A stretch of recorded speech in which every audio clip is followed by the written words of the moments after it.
Hello అండి. అందరికీ నమస్తే. నేను మీ గీత. ప్రియసఖుడు పార్ట్ 6. అసలు నేను బయటికి వెళ్ళింది లేదు. మొదటిసారి మా అరుణక్క పెళ్లి కోసమే నేను బయటికి వెళ్ళాను. అది కూడా గోపి కోసమే. పెళ్ళికి మా తాతయ్య వాళ్ళ ఫ్యామిలీ కూడా వస్తుందని తెలుసు.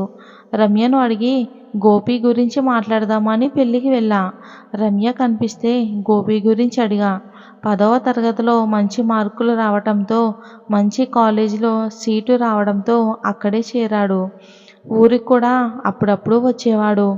నేను కనిపించినా కూడా చిన్న చిరునవ్వు నవ్వి వెళ్ళిపోయేవాడు. ఈ మధ్యనే వాళ్ళ నాన్న కూడా చనిపోవడంతో ఇప్పుడు ఊరికి అస్సలు రావటం మానుకున్నాడు. ఊర్లో ఉండే ఇల్లు, పొలం కూడా అమ్మేశాడు. నాకు తెలిసి ఇకపై గోపి ఊరికి రాకపోవచ్చు అని అంది. అప్పటిదాకా గోపి మీద అపార నమ్మకం ఉంది. కానీ ఇప్పుడు ఆ నమ్మకం కూడా లేదు. పైగా మా వాళ్ళు తెచ్చే పెళ్లి సంబంధాలు ఎటూ తేల్చుకోలేని స్థితిలో ఉన్నాను. రేపు ఏదైతే అదే అవుతుంది కానీ నా నిర్ణయాన్ని అందరికీ చెప్పాలని నిర్ణయించుకున్నాను. ఈసారి ఎందుకో నా కంటి వెంట ఒక్క చుక్క నీరు కూడా రాలేదు. చల్లటి నీటితో ముఖం కడుక్కుని కిందకి వెళ్ళాను. మెట్లు దిగి వస్తున్న నన్నే అందరూ కన్నార్పకుండా చూస్తున్నారు.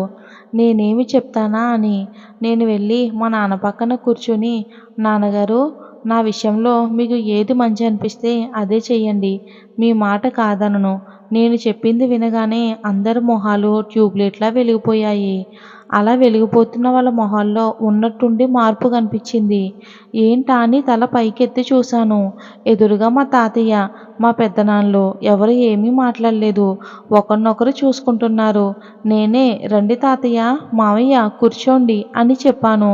వాళ్ళు వచ్చి కూర్చున్నారు. నన్ను క్షమించండి బావగారు అంటూ మా పెద్ద మావయ్య మొదలుపెట్టాడు. తర్వాత ఇద్దరి మధ్య చాలా మాటలు జరిగాయి. ఇంతలో మా జేజీనా నా కలుగ చేసుకోవటంతో గొడవ సద్దుమణిగింది. ఇంకో 10 రోజుల్లో మా పెద్దమ్మాయి పెళ్ళి అనుకున్నాం. మీరంతా వారం ముందే పెళ్ళికి రావాలి. పైగా చాలా సంవత్సరాల తర్వాత మన ఇంట్లో జరిగే మొదటి పెళ్ళి. అందరూ వస్తే బాగుంటుంది. మా జేజీనా నా కలుగ చేసుకుని, ఇది మంచి పనుల కాలం. అందరూ అంటే కష్టం. వారం ముందంటే మరీ కష్టం. అలాగైతే కనీసం మా చెల్లెల్ని, కోడలనన్నా పంపండి. నేను పెళ్ళికి ఒప్పుకున్న సంతోషంలో అందరూ, మా తాతయ్య, మా పెద్ద మామగారు, మా జేజీ నాన్న కోరిక మేరకు అక్కడే ఉండి ఉదయాన్నే వాళ్ళ వెంట మమ్మల్ని కూడా తీసుకుని వెళ్ళారు. నేను కూడా ఇష్టంగానే వెళ్ళాను. నేను ఉన్నప్పటికీ ఇప్పటికీ ఊరు చాలా మారిపోయింది. ఏం చేస్తున్నా, ఏం చూస్తున్నా గోపీనే గుర్తొస్తున్నాడు. మా తాతయ్య వాళ్ళ ఇంటి దగ్గరికి దిగి కాళ్ళు చేతులు కడుక్కున్నా. తర్వాత మేడ మీదకి వెళ్ళాను. ఇల్లంతా బూజు పట్టి చెత్త చెదారంతో నిండి ఉంది. మనసుకు ఎంతో బాధ అనిపించింది. ఎక్కడికి వెళ్ళినా సరే గోపి జ్ఞాపకాలే నన్ను వెంటాడసాగాయి. ఇంకక్కడ ఉండలేనని నాకు అర్థమైపోయింది. 2 రోజులు ఉండి మా ఊరికి వచ్చేద్దాం అనుకున్నా. కానీ రమ్య, అమ్మ బాధపడతారని ఉండిపోయాను. ఎందుకు గోపిని మర్చిపోలేకపోతున్నానో అర్థం కావటం లేదు. ఇంకా నా మనసు నిండా గోపినే ఉన్నాడు.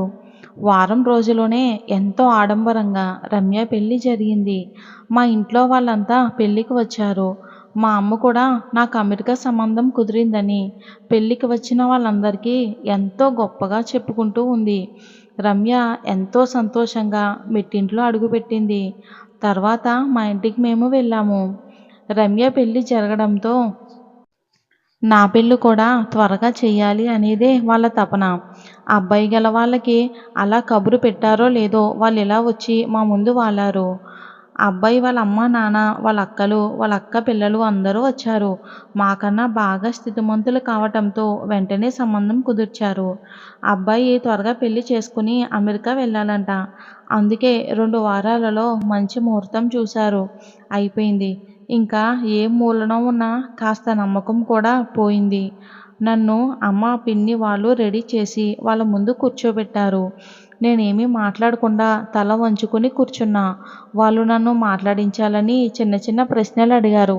ఇష్టం లేకపోయినా కష్టంగానే సమాధానాలు చెప్పాను. అప్పుడే వాళ్ళ అక్క, వాళ్ళ పిల్లలు అత్త అత్త అంటూ నా చుట్టూ తిరుగుతూ ఉన్నారు. నేను పిల్లలు కదా అని కొంచెం ముద్దు చేశాను. దాంతో నేను ఇంకా బాగా వాళ్ళకి నచ్చాను. ఇంకా ఏంటో వాళ్ళంతా అప్పుడే వరుసలు కూడా కలిపేశారు. వాళ్ళకి మా కుటుంబం, మా వాళ్ళకి వాళ్ళ కుటుంబం బాగా నచ్చాయి. అందరూ ఎంతో సరదాగా, సంతోషంగా ఉన్నారు. ఒక్క నేను తప్ప. మా వాళ్ళ సంతోషం కోసం రాని నవ్వును అద్దెకి తెచ్చుకుంటున్నా. నేను ఎంచక్కా పేద కుటుంబంలో పుట్టుంటే ఎంతో బాగుండేది. కనీసం ఆ బాధల వల్లైనా నా బాధ తగ్గేది. ఇన్ని రోజులు నాది స్వచ్ఛమైన ప్రేమ. నా ప్రేమ ఖచ్చితంగా గెలుస్తుంది అన్న పిచ్చి నమ్మకంలో ఉన్నాను. అది ఎంత పిచ్చి ఆలోచనో ఇప్పుడే అర్థమయింది. చకచకా పెళ్లి ఏర్పాట్లు పూర్తి చేస్తున్నారు.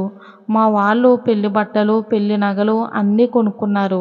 అక్కడ సెలక్షన్ అంతా పెళ్ళికొడుకు అక్కే సెలక్షన్ చేశారు.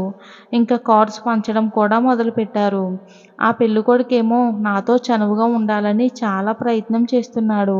నేను అతన్ని ఒక్కసారి కూడా సరిగ్గా చూడలేదు. అప్పుడప్పుడు నన్ను తాకాలని కూడా చూస్తున్నాడు. అంత సర్ది చెప్పినా నా మనసుకెందుకో నా మాట వినటం లేదు. అస్సలు నా మనసు నా దగ్గర ఉంటేనేగా అదెప్పుడో గోపీకి ఇచ్చేశా.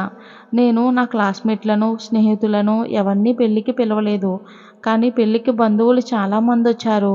మా వాళ్ళు నా పెళ్లి కోసం బాగానే ఖర్చు చేస్తున్నారు. ఒక్కగానొక్క పిల్లని కదా! పెళ్లి వేడుకలు మొదలయ్యాయి. నన్ను పెళ్లి కూతురిగా అలంకరించారు. నా మనసంతా ఎందుకో చాలా భారంగా అయిపోయింది. ఉబికి వస్తున్న కన్నీటిని నేను ఎంత ఆపుకుందామన్నా అస్సలు నా వల్ల కావటం లేదు. ఇప్పుడైనా నాకు దగ్గరగా మా అమ్మ, నాన్న ఉన్నారు. ఇంకో వారంలో కన్నవారిని, ఊరిని వదిలి దేశం కాని దేశం వెళ్ళాలి అని తలుచుకుంటేనే బాధతో పాటు భయంగా ఉంది. పెళ్ళికొడుకు పెళ్లి పీటల మీద కూర్చుని ఉన్నాడు. మా పిన్ని వాళ్ళు, మా అమ్మమ్మ నన్ను ఓదారుస్తూ ఉన్నారు. వాళ్ళు ఓదార్చే కొద్దీ కన్నీళ్లు కారుతూనే ఉన్నాయి. ఇంతలో అత్త అత్త అంటూ పెళ్ళికొడుకు వాళ్ళ అక్క పిల్లలు వచ్చారు. అత్త, నువ్వు ఈరోజు చాలా బాగున్నావని అన్నారు. అవునత్త, నువ్వెందుకు ఏడుస్తున్నావు? ఇదివరకు అత్త కూడా అలానే ఏడుస్తూ ఉండేది. కానీ ఇప్పుడు ఆ అత్త లేదు కదా అని అన్నారు. వాళ్ళ మాటలు విని అందరూ ఒక్కసారిగా బిత్తరపోయారు. ఆ పిల్లల్ని గుచ్చి గుచ్చి అడిగారు. వాళ్ళు జరిగిందంతా చెప్పేశారు. వాళ్ళ చెప్పిన దాన్ని బట్టి చూస్తే ఇప్పుడు వాళ్ళ మావయ్యకు రెండో పెళ్ళి. ఈ విషయం ఆ నోట ఈ నోట పడి మా జేజీ నాన్న, మా తాతయ్యల దాకా వెళ్ళింది. వాళ్ళు వెళ్ళి అబ్బాయి వాళ్ళని గట్టిగా నిలదీశారు. మరి మహాలక్ష్మి జీవితం ఎటు కానుంది? మరి గోపి ఇద్దరు ఒకటవుతారా అనేది వచ్చే భాగంలో చూద్దాం. స్టోరీ నచ్చితే లైక్ చేసి మన ఛానల్ని సబ్స్క్రైబ్ చేసుకోండి. Thanks for watching.